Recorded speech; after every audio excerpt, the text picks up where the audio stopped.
길이라고 하는 주제로 우리가 지금 한 달째 말씀을 나누고 있습니다.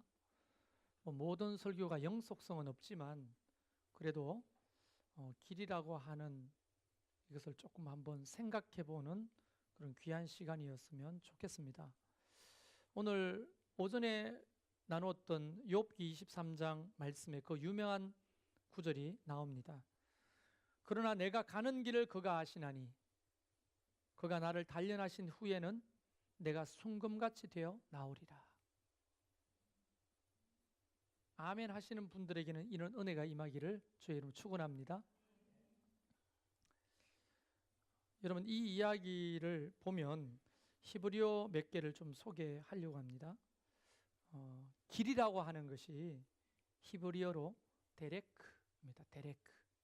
이 데레크는 우리가 집과 집 사이에 나 있는 도로나 오솔길이나 이런 차가 다니는 길을 말하는 게 아니고, 이 데레크는 인생 여정을 빗대어서 하는 말입니다. 우리 인생 여정을 누가 아신다고요? 하나님이 아신다고 고백하는 거예요. 우리는 모르지만. 근데 우리가 살다 보면 힘들고 어려운 환난을 많이 경험하잖아요. 크고 작은 경중의 차이가 있을 뿐이지 많은 사람들이 어려움과 고난과 환난 중에 있을 것입니다.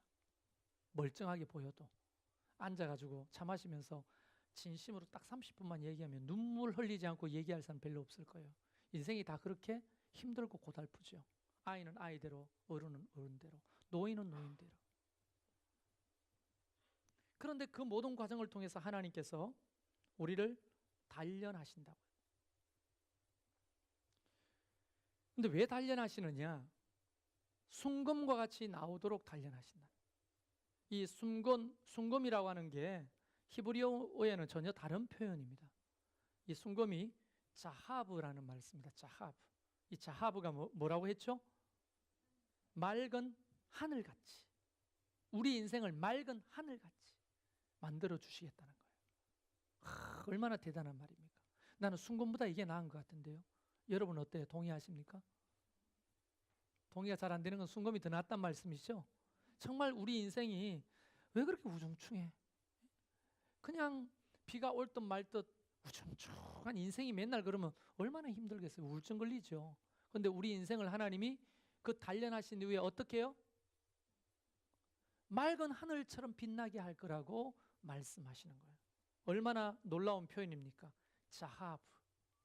이 자하브가 맑은 하늘처럼 반짝반짝거린다는 거예요. 그 길을 하나님이 하시는 거예요. 그래서 하나님 앞에 그 길을 다 맡길 수 있는 믿음이 저와 여러분에게 있길 바랍니다. 교회가 가는 길도 하나님께 맡겨요. 목장에 가는 길도 하나님께 맡겨요. 여러분의 자녀들이 가는 길도 하나님께 맡겨요. 우리 청년들은 여러분의 미래를, 여러분의 모든 결혼과 연애와 직장과 학업을 다 여호와께 맡길 수 있기를 주의 이름으로 축원합니다. 그럴 때 그게 가장 지혜로운 겁니다. 오늘 얘기는 부활하신 예수님에 대한 이야기 속에서 길이라고 하는 컨셉을 좀 잡고 나눠보려고 합니다. 예수님께서 십자가에 죽으신 뒤에 그 시신은 아리마대 요셉이라고 하는 부자가 거둡니다. 참 고마운 사람이죠. 그리고 한 번도 장사하지 않은 새 무덤에 예수님을 안장합니다. 그러나 시신을 거두는 대신 조건이 있다는 거예요. 예수의 제자들이 시신을 훔쳐가 가지고 거짓 소문을 낸다는 거예요. 예수가 살아났다. 봐라, 무덤에 시신이 없지 않냐. 이렇게 할까 봐 빌라도는, 또 대제사장들은 로마의 군병들을 세워가지고 그 돌문을 지키게 하고 있었죠. 예수님이 돌아가신 지 3일째 되던 날 새벽입니다. 그때 예수님을 따르던 제자들은 집단 멘붕에 빠졌겠죠. 어떻게 할 바를 알지 못하고 모처에 숨어가지고 미래를 걱정하고 있는데 답이 안 나오는 거예요. 황망하기 짝이 없고 두려웠고 앞날이 캄캄했습니다. 예수님이 죽는다는 것은 꿈에도 상상해 본 적이 없어요. 이 제자들은요. 생각해 보세요. 죽은 자를 살리시니까 죽는다고? 안진뱅이를 일으키고 귀신을 쫓아냈던 그 사람, 물고기 2마리와 보리떡 5개로 5,000명을 먹이고 폭풍 치던 그 바다 위를 배도 없이 그냥 딱딱한 바닥을 걷는 것처럼 물 위로 걸어오신 그분이 죽는다? 상상이 되겠어요? 근데 그분이 제자들 입장에서는 죽은 거예요. 얼마나 황망하겠습니까?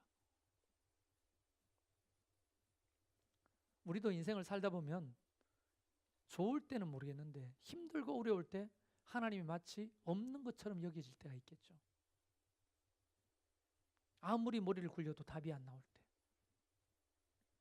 제자들은 3년 전에 가족을 떠나고 배를 버리고 건물을 버리고 자기의 직장을 다 생업을 뒤로하고 부푼 꿈을 꾸고 주님을 따라왔거든요.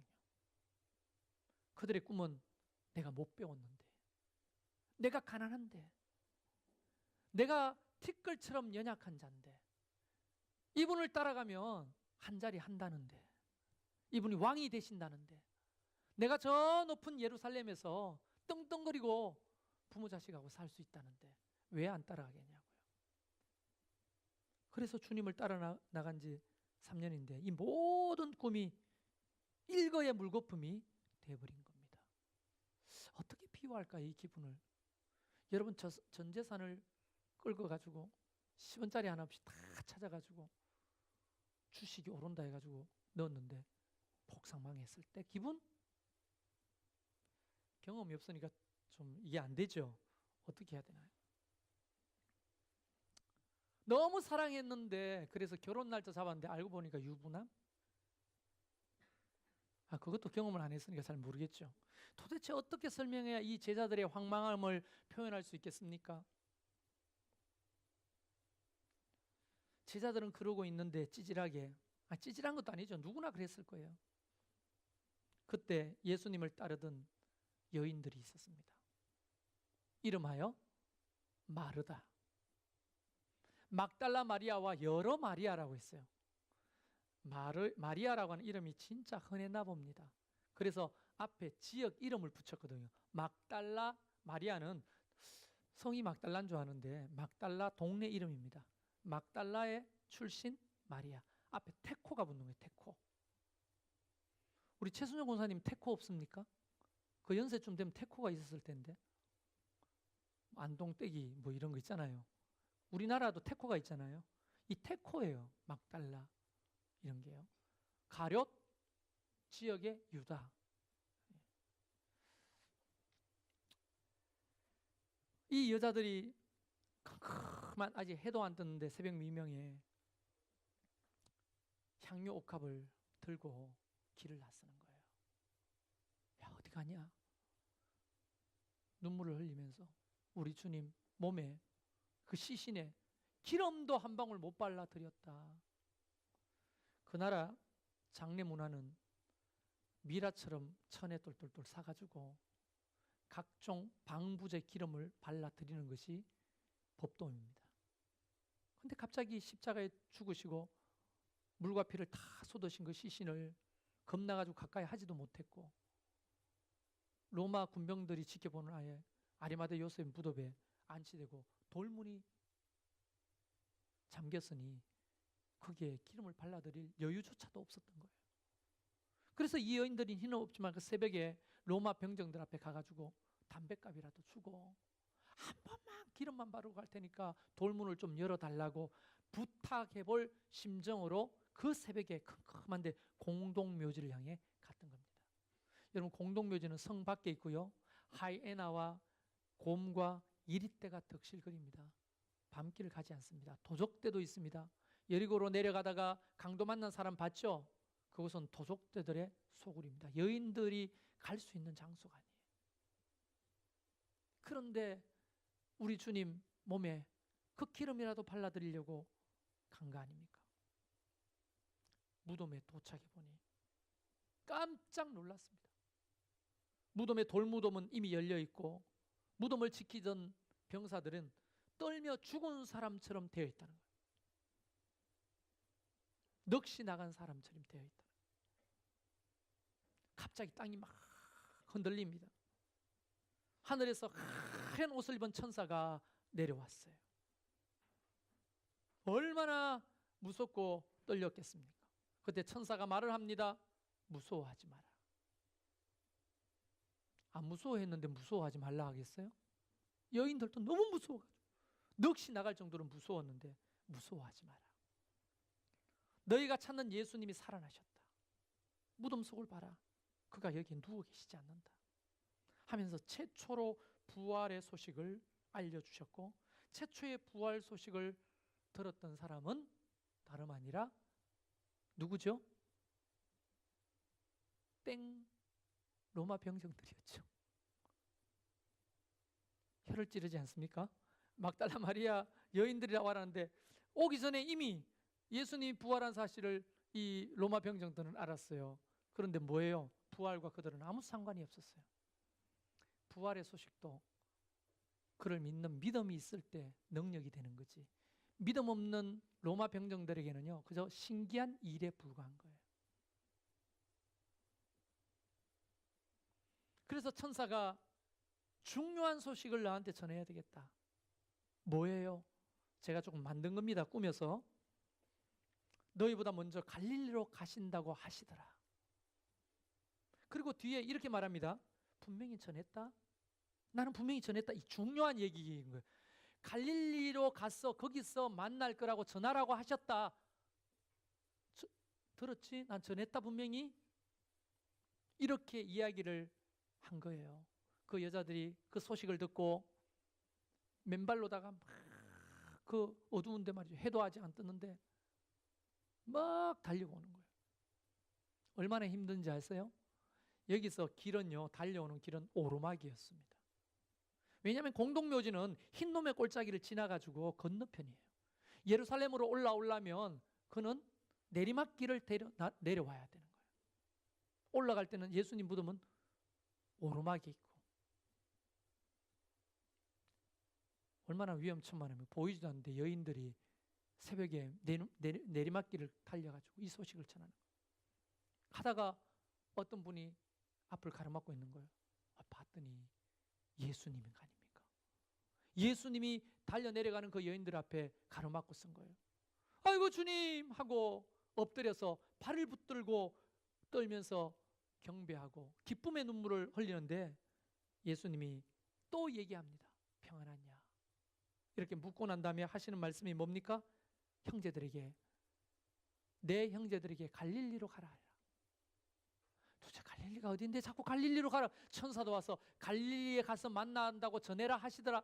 들었지? 내가 분명 말했다. 중요한 얘기이기 때문에 다시 한번 확인하는 거 아닙니까? 그런데 예수님은 그것도 뭡니다. 다시 나타나가지고 갈릴리에서 만나자. 내가 먼저 가 있겠다. 그 제자들에게 일러라. 갈릴리에서 만나자고 전해라. 그러고는 예수님은 부지 중에 사라지셨습니다. 이 소식을 전해들은 여인들은 제자들이 모여있는 곳으로 갔어요. 그리고 그 소식을 앞뒤 분간 없이 전합니다. 예수님이 살아나셨어요. 예수님이 갈릴리로 가신다고 하시더라고요. 빨리 갈릴리로 가서 예수님을 만나보세요. 무슨 소리야 이게?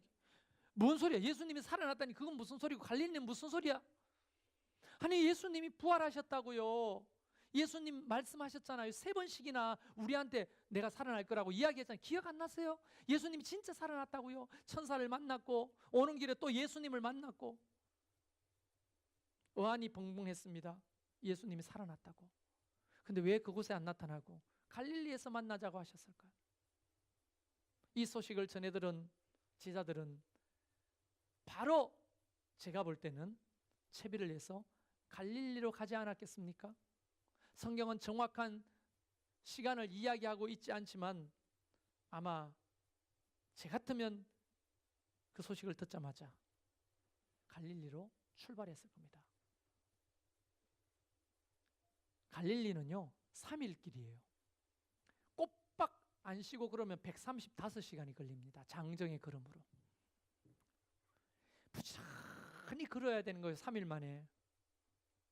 그런데 유대인들이었기 때문에 사마리아로 통하지 않으면요 25km를 더 걸어야 돼요. 여리고로 내려가려면. 그렇게 따졌을 때 한 3, 4일은 걸린다고 봐야 되죠. 갈릴리 어디요? 갈릴리가 얼마나 넓은데요? 이런 거죠. 이수경 목사님, 잠실에서 만납시다. 그럼 어디 올 거예요, 잠실? 롯데타워. 어떻게 아셨어요? 롯데타워 어디? 입구. 늘 갔던 곳, 늘 만났던 곳, 사역을 가장 오래 했던 곳, 말 안 해도 갈릴리에서 만나자, 잠실에서 만나자면 딱 하는 거예요. 우리는 전쟁이 일날 때 만날 곳이고 전쟁이 일날 다 헤어졌다. 예분이 우리 어디서 만나? 경주 외할머니 댁에서 만나기로 이미 약속이 돼 있어요. 자, 잠실에서 만난다 그러면 어디서 만나요? 네, 롯데타워 공차 앞에서 만나기로 이미 약속이 돼 있어요. 혹시 우리가 커뮤니케이션이 안 되면 야, 잠실로 와 이러면 그 앞에서 가는 거예요. 여러분 가족끼리는 소통은 미리 해놓는 게 좋습니다. 전쟁은 안 일어날 거예요. 그러나 혹시나. 근데 갈릴리에서 보자 어딜까요? 가버나움이죠. 가버나움. 예수님의 주 무대가 가버나움이었어요. 그 가버나움 어디에서 만날까요? 예수님이 처음 만난 곳 어디예요? 바닷가. 가버나움의 바닷가. 가버나움 항구예요. 항구. 항구 같지도 않지. 그냥 항구. 자, 여기서부터 이야기가 이제 진짜 시작되는 거예요. 어떤 얘기냐? 제자들이 일어나가지고 갈릴리로 내려가는 그런 거예요. 갈릴리로 가는 길. 이게 오늘 설교 제목입니다. 갈릴리로 가는 길. 왜 갈릴리에서 만나자고 하셨을까요? 여기 나타나시면 되잖아요. 근데 왜 갈릴리에서 만나자고 주님은 말씀하셨을까요? 이게 제자들도 궁금한 거예요. 여러분 3일 밤낮을 제자들이 같이 걸어가면서 노숙을 하고 또 걸어가고 노숙을 하고 또 걸어갑니다. 이게 지저스 루트예요. 지저스 루트. 그래서 나중에 저와 함께 예루살렘 성지순례 하시는 분은 2박 3일 동안 지저스 루트를 직접 배낭을 메고 걸어보려고 하는 겁니다. 은혜스럽지 않겠어요? 별로 기대가 없으시네요. 차 타고 다녀요. 맛있는 거나 먹고 사진이나 찍고. 성지순례는 그렇게 하면 안 되거든요. 그 지저스 루트를 따라 가면서 무슨 얘기를 했을까요? 제자들이. 여러분이 제자라면 무슨 얘기를 했을까요? 온통 그들의 주제는 부활하신 예수 그리스도였을 겁니다. 진짜 살아났을까? 그 막달라 마리아의 이야기가 진짜일까? 가짜일까? 그들도 잘 믿어지지가 않습니다. 여러분 이야기를 구성해보면 사복음서 이야기를 구성해보면요 그들이 갈릴리로 갑니다. 뭐 합니까? 바다에 갔는데 주님이 안 나오는 거예요. 안 오시는 거예요. 약속 시간을 안 정했잖아요. 몇 시에 보자 했어요? 없잖아요. 그냥 갈릴리에서 보자고 했잖아요. 그들은요 우리처럼 어디? 갈릴리 어디? 어딜까? 아 형님 우리가 처음 만난 곳이 바닷가 아닙니까? 바닷가로 가봅시다. 그래 주님이 바닷가에 오실까요? 자기들끼리 정해가지고 바닷가에 갔는데 그길 기다리니까 주님이 안 오시는 거예요. 얼마나 기다리셨을까? 성경은 이야기하지 않지만 행간의 상상력을 추정해보면 제법 아마 기다렸는데 주님이 안 온 거예요. 벌써 이야기를 들은 지 3일이 지났잖아요. 미리 와 계시는 줄 알았는데 주님이 없어요. 한 사람이 말합니다. 그봐 형님 그 여자 뻥친 거야. 괜히 말 듣고 여기를 왔네. 에이 나는 모르겠어요. 형님이나 기다리셔. 나는 고기나 잡으러 갈래. 야 너만 혼자서 고기를 어떻게 잡냐. 같이 고기나 잡자. 그러고는 배를 띄웠어요. 7명의 제자가. 밤새도록 그물을 내렸는데 준 그 건물에 물고기 한 마리 없는 거예요. 이제 이야기 스토리가 좀 깨집니까? 그리고 새벽이 됐는데 주로 그때는요 나이론 건물이 아니기 때문에 여러분 지금부터 2000년 전의 건물의 수준이라 하면 뭐겠어요? 나무 껍질로 만든 건물이에요. 얼마나 물이 먹으면 무겁겠어요. 한 사람이 그물질을 할 수가 없어. 깊은 데 내릴 수 있어요, 없어요? 없어요. 주로 해변을 따라 고기 잡는 거예요. 해변을 따라. 한 90m쯤 되는 데서 쭉 갔다 왔다 하면서 점점 해변가로 오는 거예요. 이렇게 해변가로. 여러분 낚시하시는 분은 아실 건데 새벽에는 고기가 해변가로 더 나옵니다. 저 멀리서부터 점점 해변가로 오면서 그물을 질을 내리고 하는 거예요. 갑자기 저 새벽에 저기 서 계신 누군가가 얘들아 고기가 좀 있니? 몇 마리나 잡았니? 이렇게 묻는데 그 배 안에 탔던 요한이 제일 젊은 놈이잖아요. 아니, 죄송합니다. 제일 젊은 제자잖아요. 딱 보니까 주님. 옆에 있던 다른 제자가 맞네. 그 여자 말이 맞네. 베드로가 겉옷을 벗고 있다가 옷을 입고 바로 물로 뛰어들잖아요. 그리고 막 수영해가지고 물가로 나오잖아요. 오늘 설교는 그게 아니기 때문에 그 이후에는 여러분 잘 아는 내용 그대로입니다. 여러분 왜 주님은 갈릴리로 가라고 하셨을까요? 갈릴리는 어떤 곳일까요? 갈릴리만 생각하면 숨이 턱 막히죠. 왜요? 삶의 책임이 거기 다 있잖아요. 먹여 살려야 될 처자식이 거기 있잖아요. 가족들이 거기 있잖아요. 나는 가장이잖아요. 그곳에 간다고 하는 것은요, 참 보통 부담감이에요. 마치 성공하려고 고향을 떠나 서울로 왔는데 빈손으로 고향을 내려가는 거예요. 내가 성공하지 못했어. 근데 추석날 설날 내려가기 쉬워요, 어려워요? 어렵죠. 왜냐하면 가면요, 어떻게 성공했냐? 이 집 아들내미 어떻게 판검사 됐냐? 합격은 했냐? 성공을 했냐? 무슨 차 타고 왔냐? 옛날 시골 가면 어른들이 다 관심이 그거예요. 저 집 아들내미 어떻게 됐냐? 저 집 딸내미 어떻게 됐냐? 부담감 때문에 못 가는 거예요.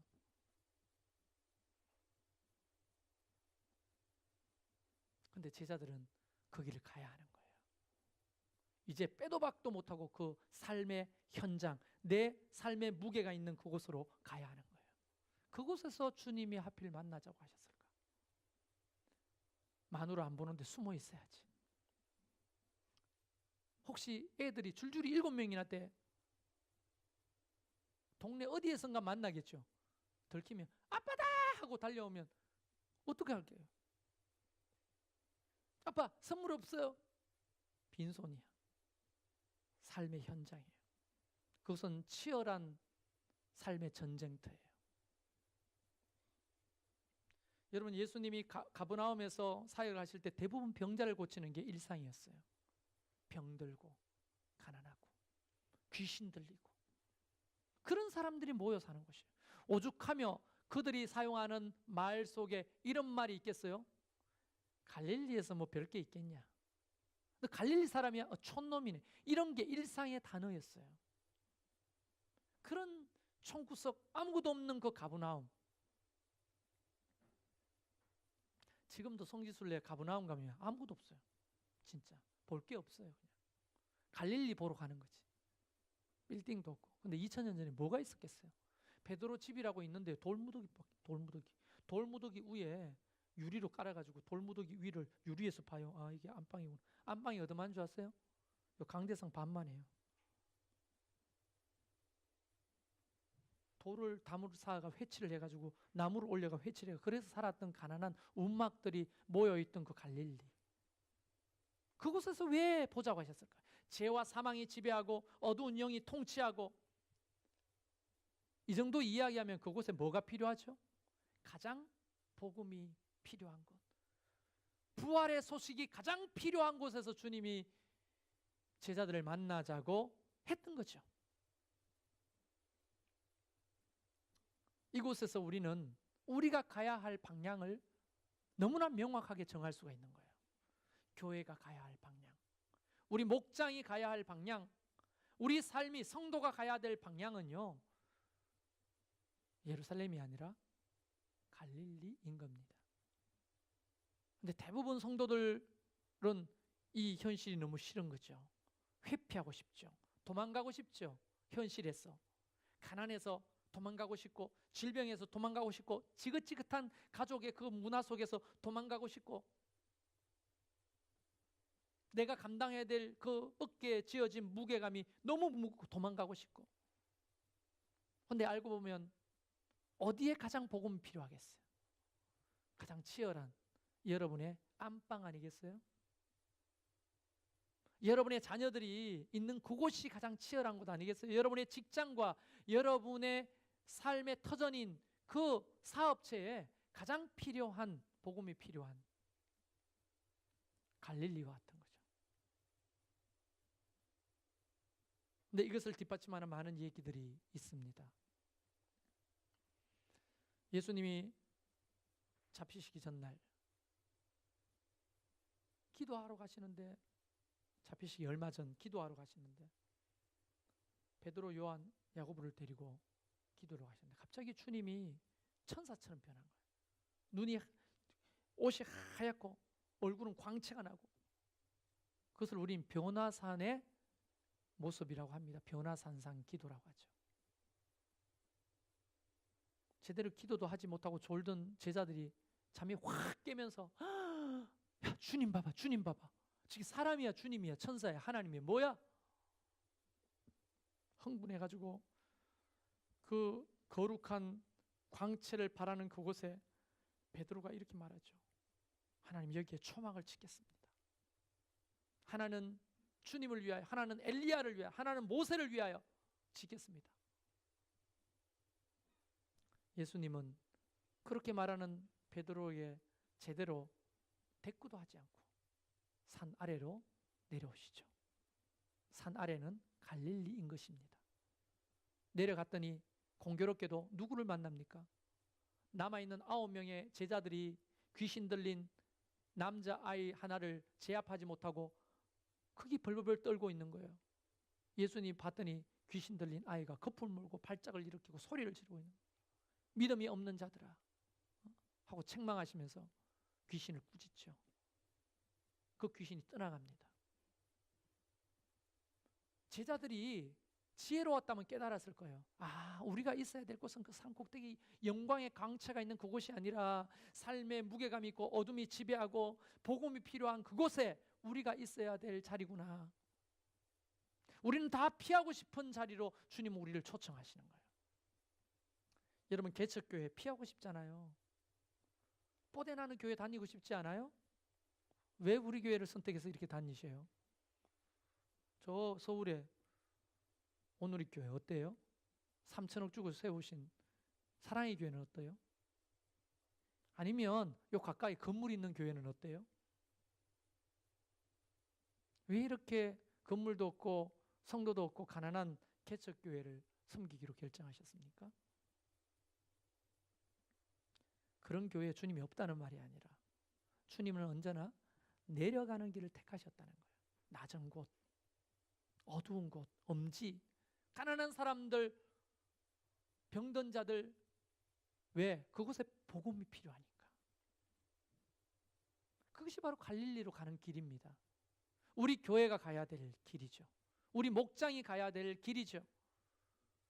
여러분, 목장 그동안에 잘해왔지만 방향성을 알고 모이셔야 되지 않겠어요? 우리끼리 모여서 밥을 해먹고 삶을 나누는데 너무 은혜로운 거예요. 형제 자매보다 나아, 친부모보다 나아, 내 얘기를 들어주니까 너무 재밌어요. 근데 여기 누군가 새로운 사람이 끼얹다, 분위기 깨는 거죠. 부담스럽죠. 아마 여러분 모를 수도 있어요. 제가 빈정거리는 게 아니고요. 한 번도 전도해 본 적이 없으니까, VIP가 온 적이 없으니까 분위기를 모를 수 있죠. 그러나 온다고 상상하면 부담스러운 거예요. 모든 사람이 그 새로운 사람에게 초점을 맞춰야 되니까 우리의 이 분위기가 깨지잖아요. 새로운 사람이 오면요. 그런데 진짜 지금 복음이 필요한 사람 누구예요? 갈릴리는 우리가 아니라 새로운 그 사람이 갈릴리잖아요. 그 사람이 복음이 필요하잖아요. 한 영혼 구원하는 것보다 더 중요한 일이 어디 있겠습니까? 여러분이 남편이 예수를 안 믿죠? 자녀들이 예수를 안 믿죠? 그들은 여전히 영적으로 보면 어둠이 지배하는 자들이죠. 그들에게 복음이 필요하죠. 근데 우리는 어디가 좋아요? 남편하고 부딪히기 싫고 불신 아들내미 딸내미하고 부딪히기 싫으니까 차라리 교회가 낫죠. 목장 모임이 낫고. 그래서 집은 내팽개치고 자꾸만 교회 모임에 오는 겁니다. 근데 갈릴리는요, 주님은 어디서 만나요? 불신 남편이 핍박하는 그 자리에서 주님은 만나고 싶어 하시는 거예요. 우리를 응원하시는 거예요. 오른편으로 건물을 내려봐라. 내렸어요. 몇 마리 잡혔어요? 숫자까지 있어요. 135마리. 여러분 모나미 볼펜에 써 있는 135. 그게 모나미 사장이 신앙 고백으로 쓴 거 아닙니까? 135. 모나미 브랜드가 153. 미안합니다. 153. 153이 이게 브랜드가 아니에요. 모나미 사장의 신앙 고백인 거예요. 그 153마리를 잡아. 우리 힘으로는 안 됐는데 주님이 그곳에서 만나니 일이 되는 거잖아요. 내 힘으로는 갈 바를 알지 못했는데 주님은 우리에게 사명을 주잖아요. 내 양을 먹이라. 내 양을 치라. 사명도 주시, 비전도 주시잖아요. 그리고 어떻게 해야 될지도 갈릴리에서 알려주시죠. 어떻게 해요? 얼마 못 돼요. 너희가 성령을 받을 것이다.